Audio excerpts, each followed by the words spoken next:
Welcome back to the 2-Minute Warning, episode 422. Today, on the topic of the NFL, Jay and I are going to be bringing you a mock draft of the first 16 picks of the 2021 NFL Draft. But before we get into that, question of the day, and that is, the New Orleans Saints in the 1999 NFL Draft traded every pick plus 2 picks, a first-rounder and a third-rounder in the 2000 Draft for which player? Again, comment below if you know the answer, and if you don't, stick around to the end of the video, and we'll discuss it then. But Jay, obviously, one of the most eventful drafts, hopefully going to be one of the most eventful drafts of our time, I guess. A lot of good players going into it, so give me who you think is going first overall in the 2021 NFL Draft. And just so you guys know, we're going to assume there are no trades for our actual mock draft right here. I think there will be a trade in the real draft, but just based on who has what pick right now is what we're going to go with.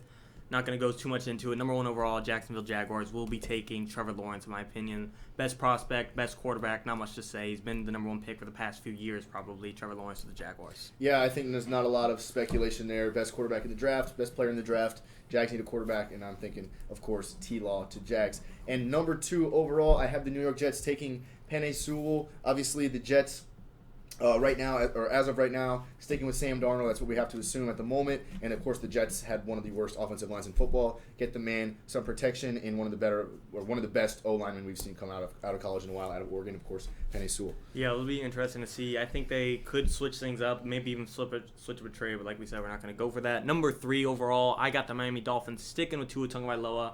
I hope they trade for Deshaun Watson, but just based on how things are right now, they need to completely upgrade that receiving core, and that's why they're going to go with Marr Chase from LSU at number 3 overall. I liked Devonta Smith or Jalen Waddle in the beginning for Tua Tagovailoa and the Miami Dolphins having that Alabama chemistry, but they came out and say they'd rather Mac Jones over Tua Tagovailoa, so clearly, I don't want to say they're enemies by any means, but clearly they're not buddies at the exact moment. I think that would pivot the Dolphins towards going through Jamar Chase if it was a 50-50 option. I think Chase might actually be the better pick than Smith.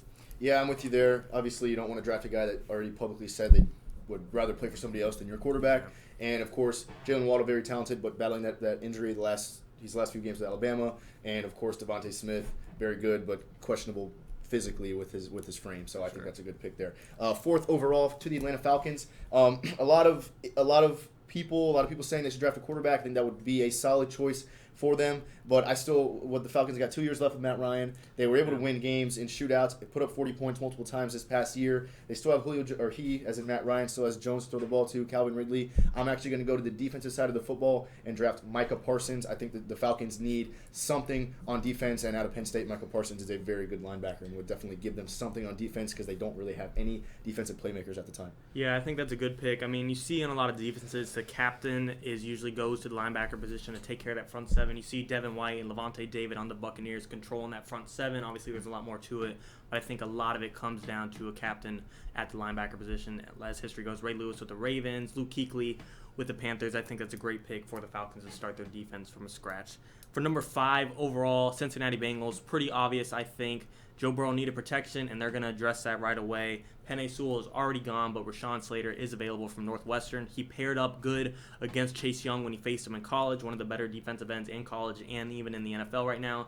What I like about Rashaan Slater, he could play pretty much any position on the offensive line. He's not stuck at tackle. He can move anywhere, and he's a very high prospect, and I'm not even mad about Penei Sewell being gone. I think he'll help out Joe Burrow a lot. Yeah, I think there's a lot of talented guys at this point available for the Bengals, but you got to go with Slater.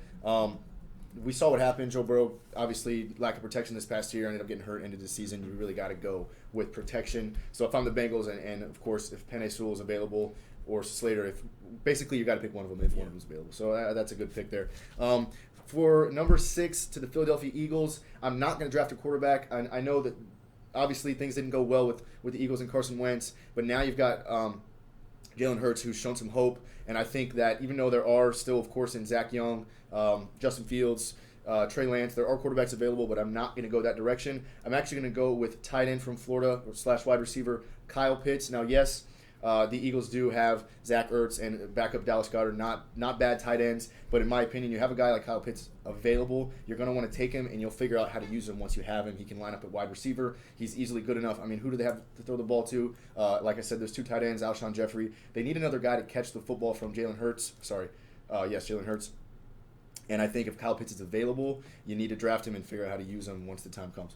Yeah, it's a good pickup. I mean, anywhere Kyle Pitts is going to go, he's going to make that team better. He's, like Carson said, one of the better prospects, and arguably can be considered a receiver. He's just that fast and that big. He's going to be possibly the next Megatron. He's had some comparisons too. Hasn't gotten there yet, but I do think very highly of him, and I think the Eagles, this can help out Jalen Hurts a lot in creating a safety blanket for him. But looking at the Detroit Lions, number 7 overall, I'm going to go bold here. New head coach, new GM, Dan Campbell, Fred Flintstone of the NFL. I think he's going to take Zach Wilson. If the Lions have any brain, they know Jared Goff is not the future.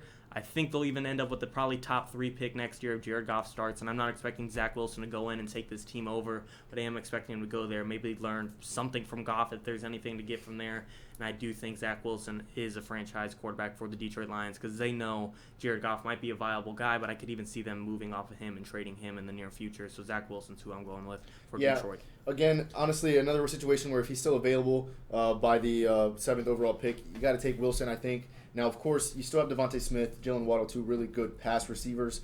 But in my opinion, that'd be something to pick if you had a quarterback to build around. And right now you don't in Detroit with Jared Goff. So I think just because of the fact that Zach Wilson has been compared to or been almost argued that he's better than Trevor Lawrence, I think you got to take him at 7. Yeah, 100%. All right, number 8 with the Carolina Panthers.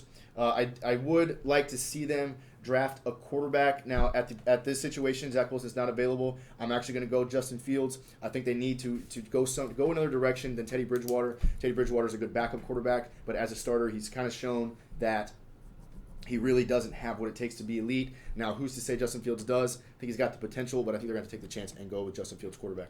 Yeah, I can't really argue with that. Justin Fields, I think, gets knocked on a little too much. I think the Panthers will be great for him. I think behind Teddy Bridgewater, like I said, with Zach Wilson, with Jared Goff, you're going to learn a lot from Teddy, even if he's not one of the better quarterbacks. He has experience. He's very smart, and he has a lot of work ethic. Even if his talent isn't all there, like I said, he has a work ethic. Justin Fields will definitely get something out of him being behind him in a year, and he's going to eventually have Christian McCaffrey. You can't go wrong there.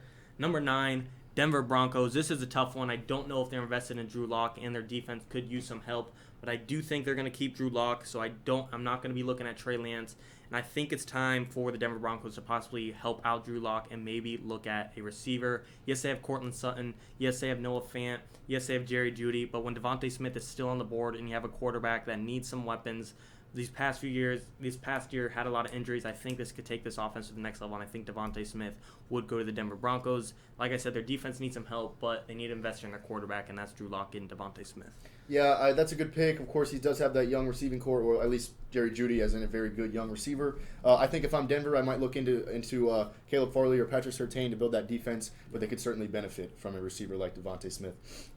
At number 10, the Dallas Cowboys. I have them taking Patrick Surtain of Alabama. They need some help on defense, and he's the best cornerback coming out of college football right now. Obviously, good college experience or college skill set coming out of Alabama. So I think yes, they need defenders. I'm going Patrick Surtain to Dallas Cowboys.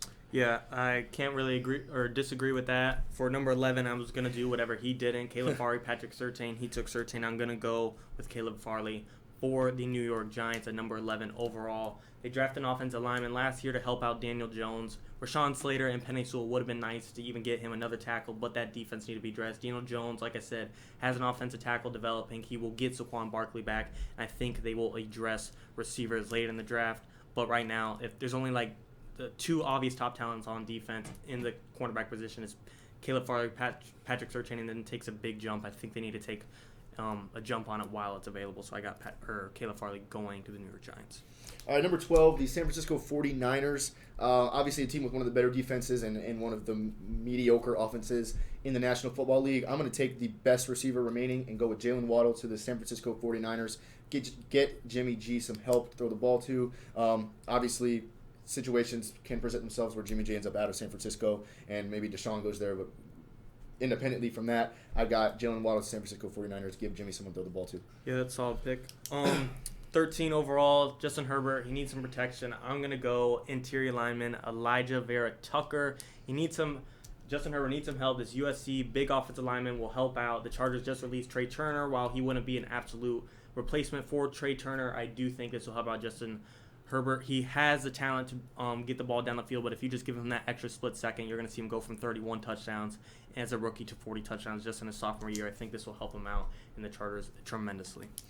Absolutely. All right, for the Minnesota Vikings at 14, Mike Zimmer, a defensive-minded guy. I'm going defense here, and I'm actually going to go with Kwity Paye, defensive end from Michigan, of course. The Vikings, good receivers in Adam Thielen and Justin Jefferson, almost rookie of the year there. So they have good foundation on offense. I think Kirk Cousins is better than he gets credit for. So I'm going on defense, give him an edge rusher. That'll help him out a lot. Yeah, that makes sense. 15 overall, New England Patriots. Sounds kind of bold, especially because we don't know who their quarterback is right now. So this could change if they're really invested in Cam Newton or make a trade for Sam Darnold. But I like the New England Patriots to jump on Trey Lance while he's available. Bill Belichick, obviously, he's only kind of had one of the better products, one of the best products of all time, Tom Brady. But clearly, it shows he can help develop a quarterback and create a dynasty with the right guy. I think they take the risk on Trey Lance to see if they can repeat it back with a new quarterback. Not a bad pick. I do think that they obviously need to figure out something at quarterback. Cam Newton's not the future as of right now, so not a bad idea. With the 16th pick, final of our video with the Arizona Cardinals, I really wanted a receiver to give Kyler another option, but that's not available at this point. I do think they'll find a way to, this is just kind of a bold prediction, to acquire Will Fuller from Houston. But right now, if I'm drafting for the Cardinals, I'm going to go with Christian Darrisaw out of Virginia Tech. They need somebody. I mean, you can't go wrong. There's an O-lineman available. Take and protect your quarterback. So I'm going with Darrisaw of Virginia Tech to protect Kyler Murray. Yeah, makes sense. Small dude. He needs all the protection he could get. Yeah, he's very mobile, but you need to get him used to being in the pocket and being a pocket passer. And if he has time, he will eventually learn to do that very well. Absolutely, guys. And, of course, he does have DeAndre, a good foundation, one of the best receivers in football. So that's all for the video, guys. Comment below whether or not you agree with our picks. And as far as the question today, the Saints traded all those picks for Ricky Williams, who then proceeded to play a couple mediocre years with New Orleans and head to Miami and have a better career there than with the Saints. So, guys, that's all for the video today.